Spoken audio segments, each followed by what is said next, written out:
Good morning, everyone. Indeed, it is my pleasure to be with the forum, especially when it comes to ITS Nagar Ghaziabad.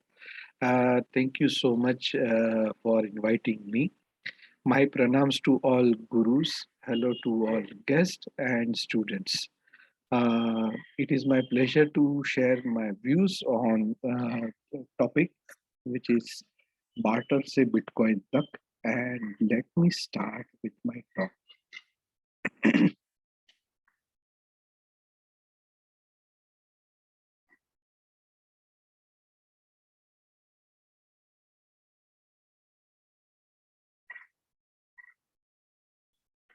So let me know when you are able to see my screen. Yes, sir. Yes, yes. Okay, I hope I am adequately audible as well. Yes, sir. Thank you so much. And I would request, because I am sharing screen, I would be asking a couple of questions to the audience. So I would request Pooja madam to kindly give me a feedback from the chat, that what is the feedback from the audience. Sure. So I hope that is okay with you, madam. Yes, yes, yes. Thank you so much. And let's get going. So I have been adequately introduced. However, I would like to take a moment and encourage all of you to donate blood as and when time permits and situation arises. What makes me say this is I myself is a blood donor. I have donated blood for 36 times. So I would request everyone to kindly donate blood as and when there is a situation. Thank you so much for your attention, and let's get going. There is a caution. This presentation is purely for the purpose of education. It is not to promote use of crypto or vouch for any brand in specific. Kindly comply to the law of the land at all times. So with this, we begin our journey. This is going to be the agenda for the day. We will start with history of money. I will go through overview of blockchain. Definitely, this is not the talk to educate you on blockchain. However, we would have a overview on the operation side of blockchain. We will get to know a brief introduction about crypto. We'll have an overview of traditional versus digital versus cryptocurrencies. We'll then go to NFT, which is another buzzword. We go to introduction to DeFi, another buzzword everyone is trying to research and be master of. Then we would have information about crypto in metaverse. And then afterwards, lastly, we will go through the distributed ledger technology value stack. So this is going to be the agenda for the day. We have got a lot to cover, and let's get going. So why do we need money? Can you answer in the chat? Why do we need money? All students, all gurus, please feel free to participate. Why do you need money? What is the purpose?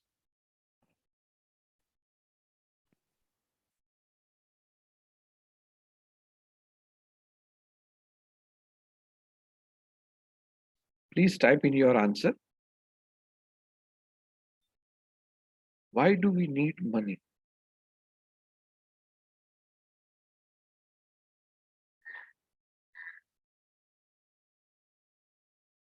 Last 10 seconds to key in your answer. Pooja ma'am, you may read out the question. So some has written for comfort, life, and to fulfill our requirements. Some have written for better living. We need money for survival and growth, to fulfill our basic needs. Exactly.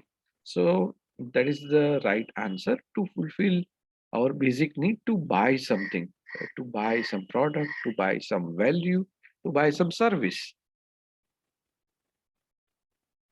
So from barter to Bitcoin, initially the world had been bartering. We used to barter. I will give you salt and you give me grain. I'll give you cattle and you give me shell. I'll give you metal and you give me seeds. This was the way world used to transact and economy used to operate. From that state of economy, we have now come a long way, wherein we have moved from paper to plastic. Paper is our regular currency. Notes, plastic is credit cards, debit cards, and then afterwards we have moved to digital. So from barter to Bitcoin, we have come a long way. It is imperative for all of us to know who is the father of Bitcoin. It is necessary. We are in academic environment. We start with definition. We start with history. So it is. There are three personalities: Dorian Nakamoto, Craig Wright, and Nick Szabo, who are stated to be uh, father of Bitcoin. In different times, they have introduced concept of cryptocurrency, digital money. However, most of the historians consider Satoshi Nakamoto as father of cryptocurrency, and Satoshi Nakamoto has introduced us to Bitcoin. You can research more about Satoshi Nakamoto at your convenience. So Bitcoin is a cryptocurrency which is powered by blockchain. So there are two different terminologies, Bitcoin and blockchain. Bitcoin is not blockchain, but Bitcoin is powered by blockchain. Please keep this in mind. Why blockchain? Why we use blockchain? Because blockchain is immutable. Once the record is created on blockchain, it cannot be edited. It is transparent. It can be accessed by multiple stakeholders at a given point of time. It is secure and there is no central authority. It is a distributed network. There are various types of use cases for blockchain. These are the four main use of blockchain. First one is record keeping. We use blockchain to store data. Second one is digital identity. We use blockchain for creating and using digital identities. Third use case is cryptocurrency. And fourth use case is smart contracts. So today we are going to talk about cryptocurrencies. Crypto is just one use case of blockchain. There are other use cases as well. So let us have an overview how blockchain works. Once the transaction is requested, a block representing that specific transaction is created. Block is broadcasted to all nodes of the network. The nodes validate the transaction. A consensus is achieved. Then afterwards, the node gets rewarded. A new block is added, appended to the existing blockchain, and transaction is declared as complete. So this is the broad level operating mechanism of blockchain. However, this is not, we are not going to deep dive into it, but we move on. So what is cryptocurrency? As we mentioned, blockchain has got four use cases and crypto is one of them. Other three use cases are smart contract, record keeping, and digital identity. This specific use case, cryptocurrency, why cryptocurrency is popular? Let us understand. First, what is cryptocurrency? It acts like a real money. You can transact, buy value product or service. Cryptocurrency is mainly into digital form. It is not governed by any central authority. This is the main reason our government is cautioning all of us, because there is no central regulatory authority. In case if you are cheated, then you cannot file a complaint to police, because police does not know where to go and whom to catch hold of responsible, who should be held accountable for that specific lapse. So this is the reason it is all government agencies are cautioning us. Crypto eliminates middlemen. like bank, agencies, government. Right now, our transactions in our economy are faster.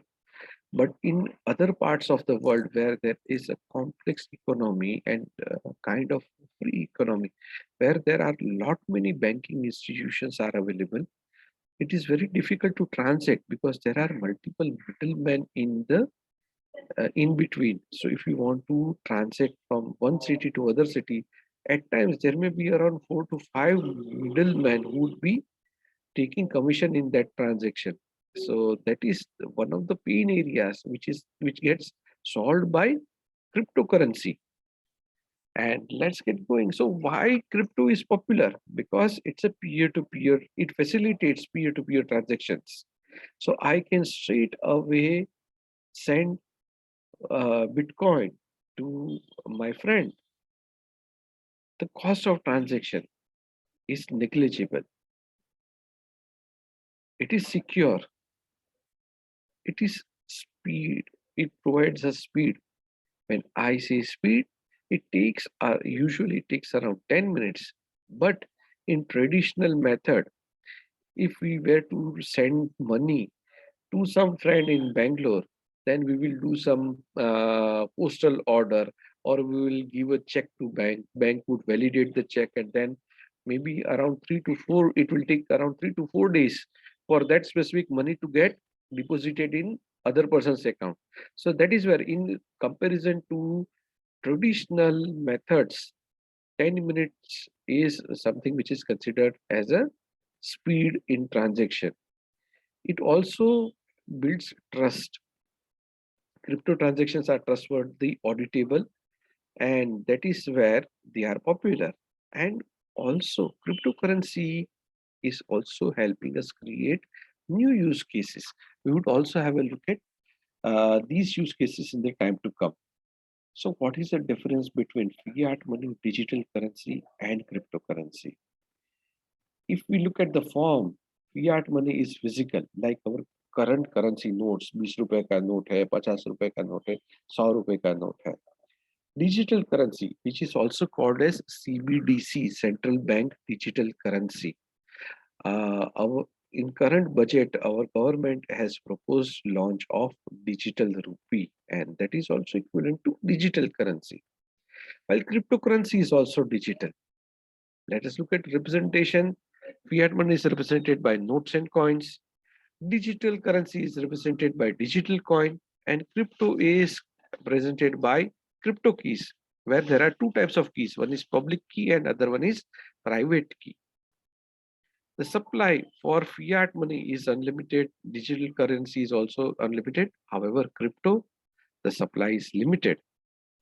And that is where there is a gap in supply and demand. That is the where crypto is gaining higher value much quickly. That is where there is a room for speculation. Fiat money and digital money is traditionally issued by the government, while crypto is issued by various blockchain network operators. Fiat and digital currency, CBDC, are centralized, governed by government. So there is a assurance. If you have read the guarantee or written on our currency note, it says मैं धारक को 100 रुपए अदा करने का वचन देता. So it means government is taking undertaking for that specific transaction. Where crypto does not have any such transaction, it is a totally decentralized medium. Value determination, market and regulation. So they are highly governed and safe regulations, while crypto is mainly traded between supply and demand gap, and that is where it is highly volatile environment. The world has 10,000 plus cryptos on this planet. We have created 10,000 plus cryptos. However, only 2,000 of them are regularly traded, and Bitcoin tops the chart. So, three facts for your perusal, for your note, if you are making notes. We have 10,000 plus cryptos in the world. Around 2,000 are traded regularly, and Bitcoin tops the chart. Another trivia, if I may give you, is Bitcoin has been programmed using C++. So where does the crypto come from? They are mined. They call it they are mining. So these complex equations and algorithms, once they are solved using high compute, they are the miner, the person who is putting the high compute to use, he gets rewarded every time the equation is resolved. So many people are putting private mining rigs to mine cryptocurrencies. At present, the energy consumption by crypto network is higher than the total electricity consumption of 134 countries in this on this planet. So look at the kind of dark side of crypto. The Let me say this once again. Total energy consumed while mining various cryptocurrencies is higher than the total electricity consumed by 134 countries. So that is the dark side of cryptocurrency. Owning and spending crypto.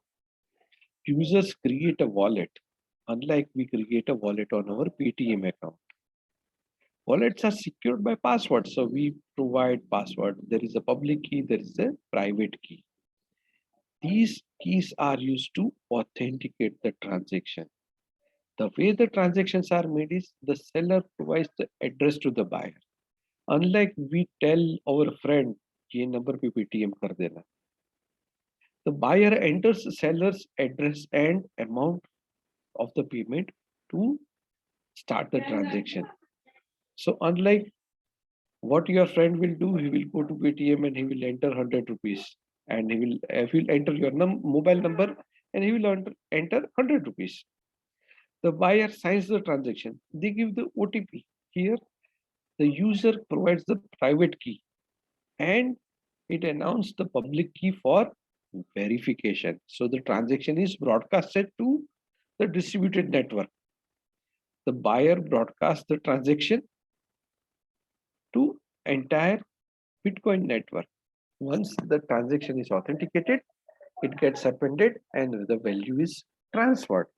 So the other person gets that specific amount of cryptocurrency in his wallet.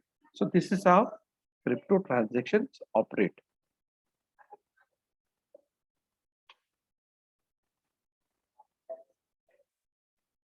What are the major types of cryptos? First one is coins, other one is token. Coins are like bitcoins, altcoins, various types of currencies, wherein tokens primarily are used for exchanging value, storing security related information, or for utility purpose, like exchange or trade of energy. So this is where tokens are used. These are popular cryptocurrencies. I'm sure many people in the audience are equally aware. They would be able to share more information on various other volatile coins as well. But these are the popular cryptocurrencies. Let us move ahead. And these are popular tokens which are used for different purpose. They are maker, compound, hyper, synthetics, ox, ample Etherland, Aveland. So these are different types of tokens which facilitate different types of transactions, which are related to value or security or any type of utility. So coins versus token. Now again another level of complexity. So when do we use coin? Coins are like physical currency. A coin is a digital currency, typically digital form of the currency, while a token is a digital asset issued for a specific purpose, project, or initiative, which records information about that specific project or initiative and then records transaction of it. it operates, sorry, it operates on its own blockchain and its own protocol. So coins have got a different blockchain network and its own protocol. While tokens are not dependent on own blockchain, it can operate on network like Ethereum network, public blockchain networks. Coins are used as source of payment, while tokens can be used for payment as well as for contracts. Now, the usage, the new type of usage gets added along with the coin usage. Popular coins we have already discussed, and let us move on to NFT. What is NFT?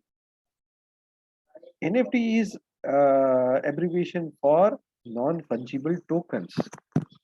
So NFT is like a train ticket or air ticket, which looks similar, but each one is unique, like A2 in some specific flight AI684. So it's a unique ticket. 9W345 F9. It means something, right? So this is it is a unique value proposition. It is a unique digital representation. Every Bitcoin is identical, but a non-fungible token is unique. We just discussed that. Hence, NFTs are ideal for creating digital version of art, cards, collectibles, music. Music art industry has a huge issue of reconciliation of right royalty. The musicians, the artists create the art. However, the song creators, songwriters, musicians, they never get the right due of their royalty.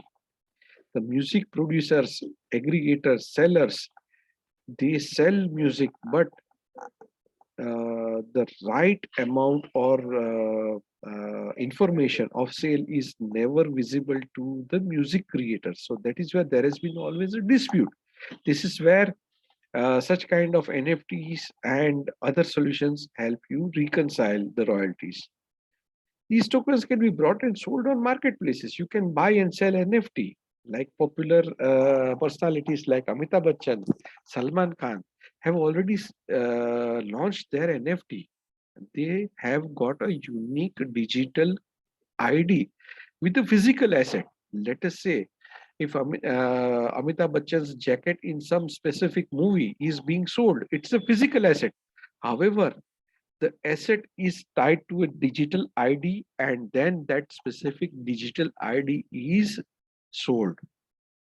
It means the transaction is recorded in a digital form, but the asset still remains physical. Think of a painting. A painting is again minted or created along on a NFT platform, and the NFT is being sold. So the NFT has got a miniature representation of the painting. However, the physical painting is sent to the buyer. So this is how the transactions happen. Popular NFT marketplaces are OpenSea, Binance, Rarible, Foundation, Nifty Gateway, etc. At time of your convenience, feel free to do some research and visit these marketplaces. Let us cover another technical jargon related to cryptocurrencies, DeFi, which is decentralized finance. So typically, DeFi helps us to uh, uh, do the asset management, buy or sell or rent digital assets. They are being used in insurance sector for providing micro insurance or trigger based events. Right now, one of the popular use cases while you are traveling, if you are traveling in a train or if you are taking a cab, let's say you are taking a Ola cab from GK2 to airport, and then it will charge you 50 paisa to insure your 1 hour 10 minutes trip. So this is where new products, new services are being launched using these kind of new platforms. Digital identities are being supported by decentralized finance, DeFi. Smart infra, wherein new technology, the convergence of multiple technologies are being facilitated. It means think of a drone delivery service which uses 5G, and it also has got blockchain as one of its technical architecture component. To deliver this specific service, how many tech are used? First one is drone itself. Second one is 5G. 5G is being used to extend the coverage and communication with the drone. Then blockchain to trigger and document the transaction. So this is why new use cases are being promoted by these kind of new infrastructures. In the interest of time, we would skip CFI versus DeFi. CFI stands for centralized finance and DeFi stands for decentralized finance. CFI is the traditional finance methods while DeFi are the new open standards. Let us cover crypto in metaverse because everyone is really interested to learn more about metaverse. So I would use that specific time which I saved in explaining use of crypto in metaverse. What is metaverse? Metaverse refers to a virtual world which is shared by multiple people. Unlike you log into internet, you can log into metaverse. There are various marketplaces. There are virtual stores. Virtual concerts are being held. On 26th of January, our country had first concert in metaverse, and the artist was Daler Mehndi. So this is a trivia you can take a note of. So it all started. So earlier also metaverse was available and to limited traction, but it all started when Facebook CEO Mark Zuckerberg formally renamed Facebook to Meta on October 29th, and this is where metaverse ecosystem sprung into action. Now everyone is trying to establish their presence in metaverse, be it luxury brand, be it a entertainment brand, be it an education institute, be it a government entity. Everyone is trying to establish a presence in this virtual world.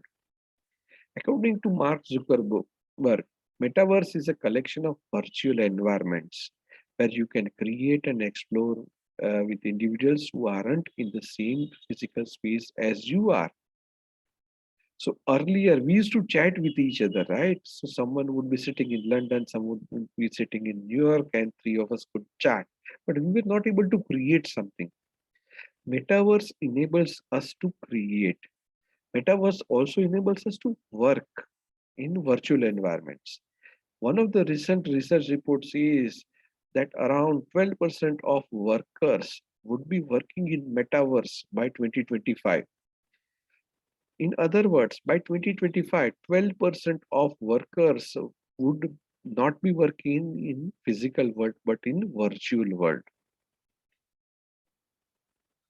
Metaverse may be viewed as a synthesis of various technologies like 5G, 6G, Web 3.0, artificial intelligence, virtual reality, augmented reality, mixed reality, various gaming engines that enable creation of virtual parallel world and to the traditional physical reality.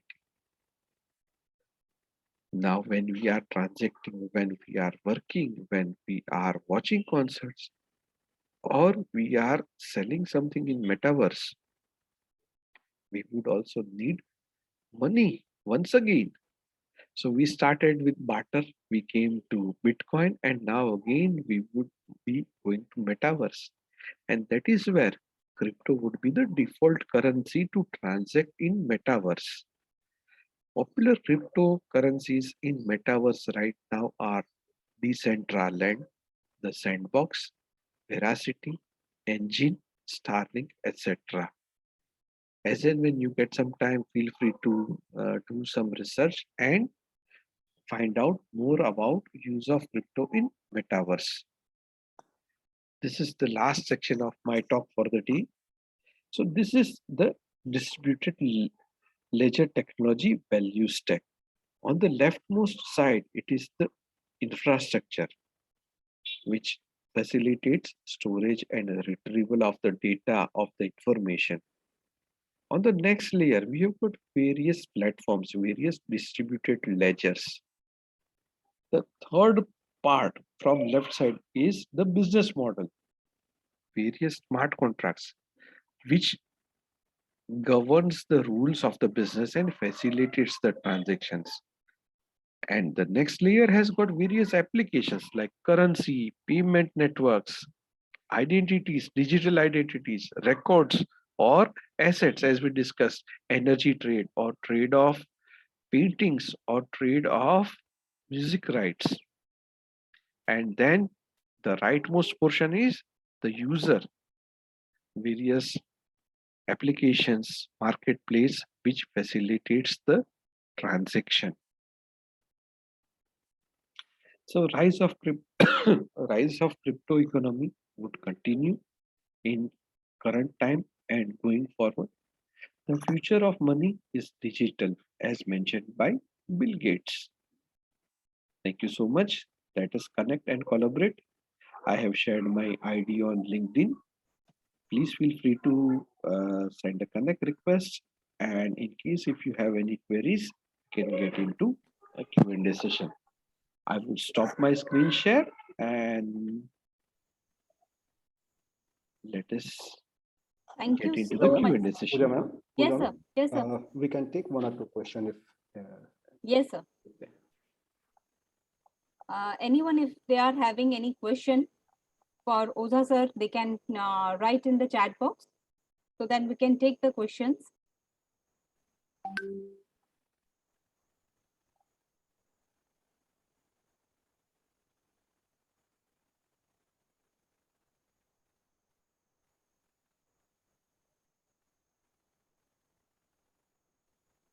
Excuse me, sir. I have a small question. Yes, sir. As the blockchain and cryptocurrency is autonomous system, there is no central authority. So suppose if any dispute occurs, then who will take care of it? So right now, these disputes are attended and addressed by the people who own the network. So there are multiple private players who are setting up the network, and these concerns are being addressed by them right now. But the public blockchain networks is not owned by anyone. There are no specific governance mechanism available. So that is where the problem is. So on a public blockchain network, you cannot hold anyone responsible. But on a private blockchain network where like IoT or AI or any other devices are being integrated, drones are integrated to facilitate a service, then the player can be held responsible.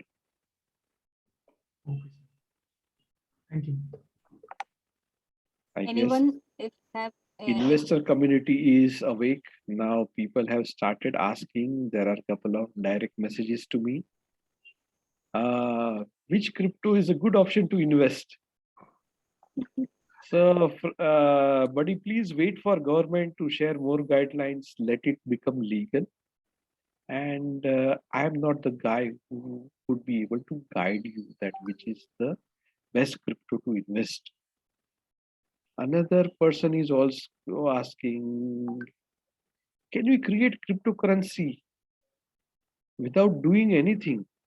That is, without doing anything, how can you create cryptocurrency? You will have to do something to create a cryptocurrency, right?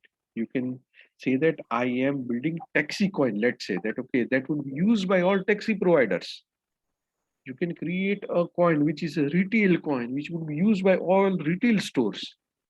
You can create a real estate coin and then do it.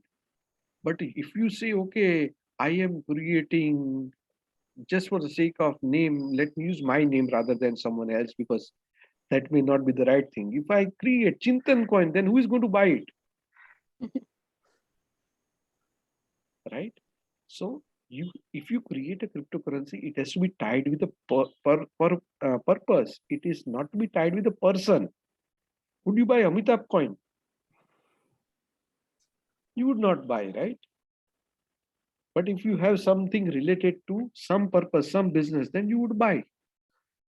Another question is, it was wonderful session. You have explained the wonderful things and well. Thank you so much. Compliment. So one more question is from Mr. Sanjeev. Yes. He is saying that what will be the future of current banking system? Will this crypto is going to replace current banking and finance system?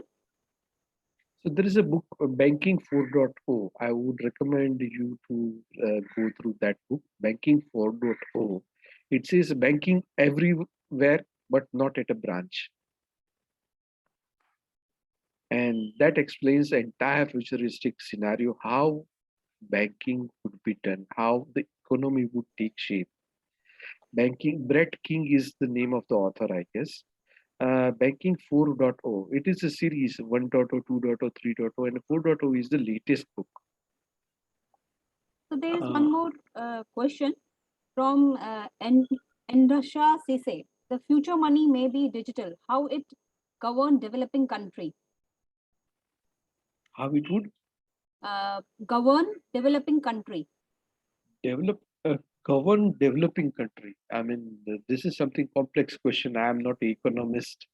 So I will not be able to answer govern country or economy kind of thing. So sorry for this. So can we take one question? Yeah, please, madam. So there is one question, that is how miners get rewarded. Does it affect supply and demand?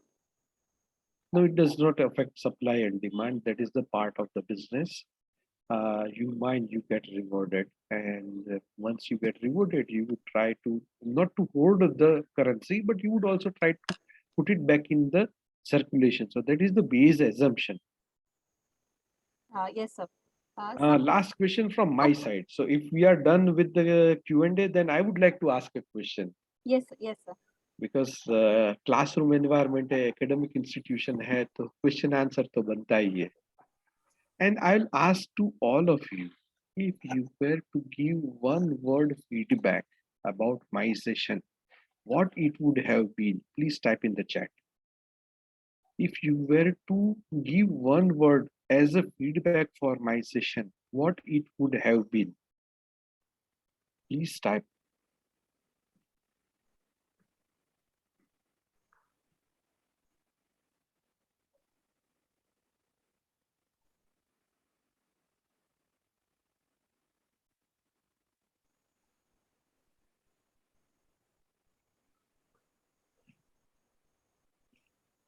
Thank you so much.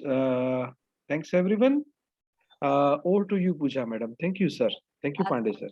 Thank you, sir. Thank you Thank so you. much, sir, for so nicely sharing your knowledge about history of money, from the history of money to distributed ledger technology value stack, or we can say barter to Bitcoin. And definitely, sir, cryptocurrency is going to be the new fast transaction and will build the trust among the users. I'm quite sure that your session has helped all of us in clearing many doubts and about the cryptocurrency. Thank you so much, sir. So please accept the virtual memento on behalf of ITS Mohanagar Ghaziabad as a token of regard and remembrance. We are really thankful to you for sparing time from your busy schedule for this online national summit. Thank you so much, sir. Thank you, madam. It's my pleasure. Thank you, sir. Now, before inviting our next speaker, I take this opportunity to introduce him. Yes, sir. Pooja, ma'am. Yes, sir. I think Prasanna Lohar sir has joined. Yes, sir. So we may request Okay. Prasanna Lohar sir. Okay, okay, sir. Okay. Pandey, sir, with your kind permission, may I log up? Sir, thank you so much, sir, for always being so considerate on our request. And it was really enlightening sessions. And I'm sure that everyone whomsoever was part of this session, they all have gained something other to take it. Thank you so much, sir. So much. Have a good day. Thank you. Namaskar. Thank you, sir. Thank you. Now, moving further, today again we are fortunate to have eminent speakers in this online national summit. Now, take this opportunity to introduce our next speaker, Shri Prasanna Lohar, Vice President, Technology, Digital Innovation and Architect, DCB Bank. Sri Prasanna Lohar have over more than 18 years of industry experience in engineering and development, product development, organization strategy and governance, risk, audit, compliance management, business process management, enterprise architecture, mobile apps, digital transformation, fintech, e-commerce payments, platform and production innovation, data science, machine learning, in artificial intelligence, open stack, cloud computing, analytics, big data, IoT. Pooja ma'am. Yes, sir. Prasanna Lohar sir had to speak at 11:15. I missed somehow. Prashant Gupta sir had joined. Yeah, I'm there. So, Prashant Gupta sir had joined. Oh, okay, sir. Prasanna sir, for 15 minutes, Dr. Prashant Gupta ji would be here, and then 11:15 on time we will be starting, sir. okay. So I'll go offline and come back. Okay. Sir, you may be with us, sir. Your presence will always inspire us, sir. Yeah, yes. Yeah, I'm there. So I'm just stopping my camera and I'll come back. Thank you very much. Yes, Pooja ma'am. Yes, Dr. Prashant Gupta has joined us. We welcome you in this virtual online summit, sir. Now, before inviting sir, I would like to introduce him. Ma'am, please make sir co-host also. He had joined with the name Samyak. Sir, am I right? KP, sir? KP, sir? Yes, sir. Sir, what's his name, sir? Samyak, SAMYAK. Yes, Okay, sir. We have made it. Pooja ma'am. Okay, thank you, sir. Thank you. So before inviting Dr. Prashant Gupta, sir, I would like to introduce him. Dr. Prashant Gupta is a senior faculty member in finance area in Indian Institute of Management, Trichy. He is having more than 25 years of experience and is blend of industry, academics, research, training, and consulting. He has shouldered the many administrative responsibilities like Program Director, Chief Proctor, Dean Student Affairs, and Dean School of Management. Dr. Prashant has also been actively involved in training, and he has conducted various training programs for more than 40 companies for more than 4,000 middle, senior, and top level executives of almost all leading PSUs like ONGC, IOC, Oil India, HPCL, NTPC, GAIL, NLC, Coal India, and many more. He has many directors conclaves for board the members of various companies. Professor Gupta has also organized international training programs and trained more than 1,000 foreign government officers, executives of around 55 countries sponsored by MEAGOI. He has also trained more than 400 academicians, including VCs and BOG members of more than 80 universities and institutions, including Central University, reviewed various renowned journals. Dr. Gupta has presented research papers in various referred international and national conferences in more than 10 countries, and also as at ISB Hyderabad at various IIMs, IITs. He has also chaired many sessions in many international and national conferences. Dr. Gupta is also supervising doctoral students under him. We are fortunate to have him. I request and invite Dr. Prashant Gupta, sir, for his address. Sir, so over to you. Thank you. Thank you so much. I don't know suddenly what has happened. This camera stopped working. No problem, sir. So you're audible to us, sir. Yeah, fine. So, just a minute. Can you see the screen? Yes. Yes, sir. Yes. Okay, sir. Fine. So thank you very much, ITS family, Dr. Sunil Pandey, for inviting me in this very nice and apt discussion. Especially after the budget, these topics become very, very important. As this budget, as it is said, has paved way for next 25 years. And, you know, when we talk about banking and financial sector is always been a backbone of our economy. Any economic growth cannot happen if we don't have a very, very robust system in place. So thankfully, now we can say that our banking and financial system is robust, is very safe. Even when global recession happened in 2009, or you talk about Eurozone crisis in 2009-10, we were suffered, but we were not suffered as the other major economies suffered. we have changed, we have seen a continuous change in this sector. If you look right from the beginning, but the major changes started from 1990s when this LPG started. And just a minute. So key changes started happening, especially when the technology intervention started. So we are gradually moving to digital economy. Now, I start with the recent past because otherwise there's a long history what we have done, and this is not the topic also what we have done in the past. Idea is what is going to happen? What are the major changes going to happen? So if you look from that part, I'll start with the very recent past, the pre-COVID period, when 2014 onwards, this Jan-Dhan account, UPI, payment banks, mobile wallets, and emergence of cryptocurrency started.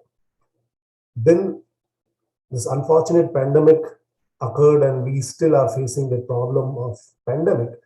But in pandemic, it has given a special boost for technology. When physical meetings and physical workplaces are not under lockdown is not possible, so digital technologies and digital methods gave a big boost in this.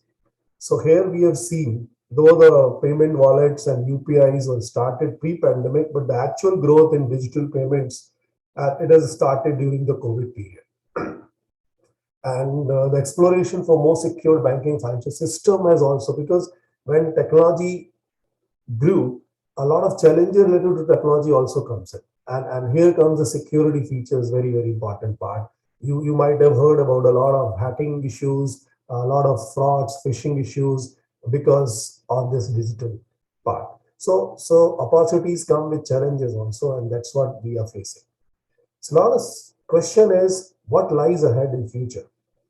How major changes and what kind of major changes we can see in future. So this, I thought, the recent budget, that gives us some direction, some pointers where government is planning and how it may impact our banking and financial sector. So the union budget, if you look at, government has brought focus on digitalization and digital finance and finance sector particularly. They have so many things they have talked in this budget. So the budget has used this digital India word as a pillar to bring in inclusion and build a robust economy in the long run. So from that, initially I just focus on few pointers that may help us in understanding what are the major features of this budget that may impact our economy in future. Now, particularly from the banking and financial services sector, one important important announcement was the introduction of CBDC, Central Bank Digital Currency. Now, what is CBDC? CBDC is a digital form of fiat currency, which can be transacted using wallets backed by blockchain. So as you have heard about Bitcoin, Ether, and so many other digital currencies, and a lot of issues and discussions are going on whether we should legitimize that or not. So government has thought that why not we start our digital currency? It's nothing new. More than 83 countries are working on this project. Though the Philippines is one of the forerunners, those who have adopted the digital currency, their central bank has already come up. China is in the final stage. And as per the budget announcement, by next financial year, India should also roll out its digital rupee. Now, what are the consequences of rolling out this? Digital currency will lead to more efficient and cheaper currency management system. Printing currency notes and all, it is a complex mechanism and it requires a lot of cost. If we use technology and we go for the digital rupee works on the similar technology on which other digital currencies are working. So blockchain is at the back end, which is nothing but a open ledger, and security system is much better. So this would be one point that will affect. They have introduced a digital taxation on digital assets. So though formally they have not yet accepted the legitimization of these digital assets, But by imposing tax, I think one hint goes that they are accepting the digital assets are there. You can't close your eyes when word is working in this. NFTs have now become a vogue. Many Indians, high net worth individuals, are also investing in these non-fungible tokens, NFTs. So government, by imposing tax on that, in a way recognizing that these assets are there and the future lies on these assets. Many of us are today not talking about that, we don't know. But the time will come when majority of this artwork and all will shift to the NFT. Many Indians have already started investing and finding and exploring on that. So this move comes amid the government plan to introduce a bill on cryptocurrency that seeks to prohibit all private currencies in India. So both ways they are working. They're planning on a bill, trying to restrict the private currencies and introducing their own currencies, and then accepting the virtual assets or the digital assets. One major event is going to happen this. Post offices, they are spread in the rural area.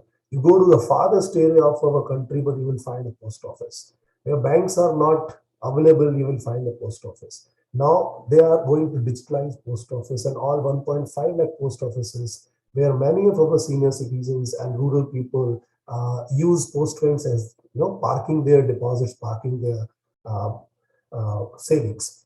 So they are going to include them as part of the core banking, and the time will come very soon when from post offices, some of the post offices already started giving facility of ATMs. But the big thing what is going to happen is, like you transfer your money through RTGS and NEFT to any other bank, post offices also will be included in that network. So people will be transferring their money. So inclusion would be wider, as rural India will also be part of this. And obviously, this is all going to be digital. So the proposal has its ideological genesis in the National Mission for Financial Inclusion that started in August 2014. So unless you see, we say the weakest link, the strength of a chain lies in the weakest link. Similarly, when we are talking about digital economy, digital India, unless it reaches to the last mile, there is no point of that. So government effort is by putting post offices into that, is that only. Then very interesting announcement is opening 75 districts. Now 75 they have taken from the 75th year of independence, but the intent is scheduled commercial banks are being asked to set up digital branches, 100% digital branches. So you may have only one small room where one or two persons are sitting, rest everything is virtual. So your opening of account to all transactions, everything is happening virtual. You need not to go for physical bank. So this is also future, and this will be a very what I use, if I use the theme paradigm change, the paradigm shift in banking when it is going to happen. So if we talk about what can happen in future, so many things are happening, and few things I have listed down based on my understanding that they will define the future of banking and finance. First thing is financial inclusion. As I had already told, each and everyone, unless is not connected, you can't move towards a digital economy. That's a target. And all developed countries are already working. I mean, many of them have already done that, but it's a daunting task for India having such a large population and a large expense, and particularly people living at a very lower strata.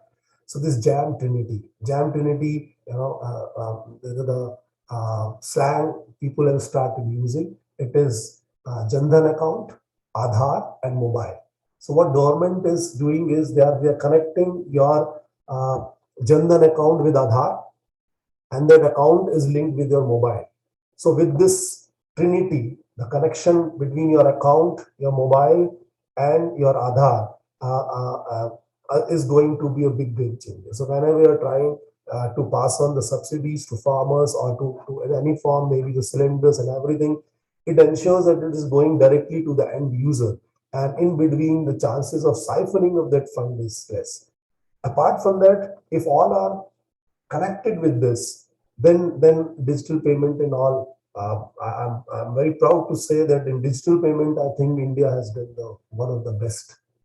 The use of UPIs, even if you go to a vegetable vendor, or a hawker on the street, or a chaatwala or a panwala, even they have started accepting money through Google Pay or any other digital payment mode. So that is one big thing that has happened. It's a major change that has happened. Second, as I had already told, this introduction of CBDC, that's a central bank digital currency, digital rupee. Very soon it is going to be a future. So like a major change happened in stock markets, remember when the physical form of shares used to happen, and then the demat accounts came up, and then you have moved from physical shares to electronic form of the share. And how fast processing is now. Earlier it used to take 10 to 15 days to change your name on share certificate. Now it happens in a day, right? So if you're moving towards digitization of currency, a similar thing will happen, and money transfer across the globe is going to be very, very easy. Then this new word is coming on. They call it DeFi. DeFi is decentralized financing. Now, what is decentralized financing? I mean, everything is centralized. Now, decentralized financing is nothing but using the technology of blockchain, where you have an open public distributed ledger. So middlemen are out from the scene. So any financial transaction nowadays,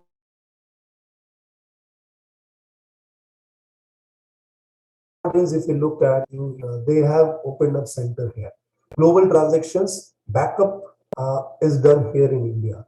Back-end operations are made in India. If you're going for a decentralized financing mode, then many of these costs people will save, and services will become cheaper because the middlemen will phase out, will move out. Plus, the transactions are also going to be more secure, as security is also one of the very important elements.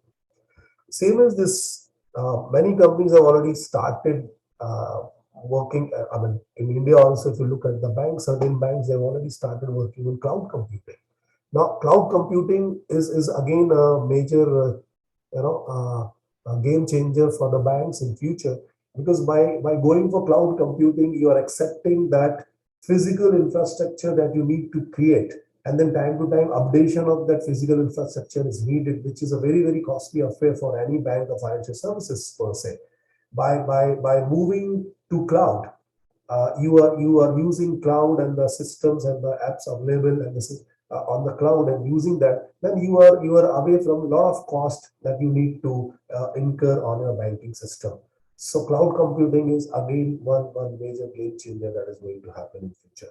Similarly, people have also started talking about quantum financial system. So quantum financial system is basically a more robust, more secured financial system, which is backed up with they say the quantum currency, the quantum money. Quantum money is not like a physical note what we have, but a more secure kind of a system. Still experimentation is going on. People are working on that. And in future, we may have quantum financial system, which is very secure, very robust. And if that happens, that is again a new thing that is going to happen for us. One major change, if you look in last few years, that has happened, and now many governments have already started, and Indian government is also announced in this budget. That is green bonds, if you've heard about that. Green bonds, they're trying to raise money, and that money would be invested on the projects which are more environment friendly, which are helping us in reducing carbon footprint, which are good for environment and society. So sustainable finance is going to sustain. Idea is, unless the whole society is not sustainable, how we? So the sustainable finance focuses on financing of these kind of projects. Globally, it is a big thing. I'm part of. We have a Bureau of Standard of India. I'm part of their one committee on sustainable finance, and through that, fortunately, I got the opportunity to work with ISO, and I'm a part of the World Working Group, which is, so ISO is developing a new certification for sustainable finance. So what I'm trying to say is sustainable finance is also going to be a next big thing where people have already started working. ISO is working, and we expect in next 2 years ISO will come up with this new ISO certification of sustainable finance. Then in India, As far as financial system is concerned, so we have a capital market and very good capital market. Our BSE is one of the oldest capital market in the world. We have a robust banking system led by RBI. That is also very sound. The only one thing that still we don't have is financial center. We don't have any currency exchange as of now. So initially the idea was that Bombay will become Shanghai. They were trying. So as of now, very few global centers have this currency exchange mechanism and systems. So the idea is now they have set up, government has set up this International Financial Service Center Authority, IFCA, IFSCA, that is in the Gift City, which a few years back it was started. And idea is to develop this center on the model of Singapore and Hong Kong and Shanghai. So in times to come, particularly for the Indian banking and financial sector, this International Financial Service Center Authority is going to bring a lot of changes, and a lot of things which are not present in Indian system as of now will come. Second thing, government, it has started from COVID time when this interlinkages for better credit access to MSME. Any country cannot grow unless the MSME sector is not very sound. You analyze any developed country. Hello. Am I audible? Yes, sir. Yes, you're Okay. right. So without the strengthening of MSME, no country can grow. So here also comes the role of a fintech firm. And we have seen in COVID time the various fintech firms that arise, an online credit system started, and they have started providing credit lines to various MSME. But a lot more has to be done on this. This is just, I would say, the tip of iceberg. A huge work is pending, and government is working to how this interlinkages can be done better, so that MSME is accessing the credit in a more robust and secured form. And obviously, fintech is not only in financial sector, in everything fintech is working, and a lot of fintech firms have come up, and growing ecosystem for startup is also one thing that is happening in India, and directly or indirectly, financial sector is going to help it and going to increase the growth rate of that. Today, we have a good number of unicorns, and I was going through one report that this year the unicorns we created are more than China, but less than US. So we were the second country in the world who produced more unicorns in last year. So startups which are primarily backed up by the technology, and they need funding, and here comes the role of our banking and financial sector, and here comes the role of our various fintech firms. So individually, I am very bullish, and these are the major changes. That's what I could anticipate that they are going to happen in our financial sector and banking sector. So I would conclude with this. The large context that could leapfrog India, where I'm looking, is this digital finance leader nation. That's what the target of the government, and that's what we should do. If we want to lead, then we have to digitally lead the world. And for that, the ecosystem combination of open network for digital commerce, we call it ONDC, right? It's an open source e-commerce platform that all online retailers can use. Similarly, this open credit enablement network, that is OCEN, that is the blockchain enabled financial system. Right, that's what I was talking about. So here the role of fintech and other things will come in, and here the role of the quantum financial system will come in, which is providing a more secured system. So digital rupee, UPI, and the JAM Trinity, so together we move forward for the green transition in banking and financial sector, because green financing is also one integral thing. So thank you so much. I think I'll conclude with this, and I hope that this could make India a true digital finance state, and hopefully without any digital divide. That is also one thing where we need to work. So rich become richer and poor become poorer. That kind of divide should not happen. So digitally also, those who don't have access to technology, those who access to technology, that difference we need to work out, reduce, and then I hope we will be digital leader in world very soon. Thank you so much. Thank you so much, sir, for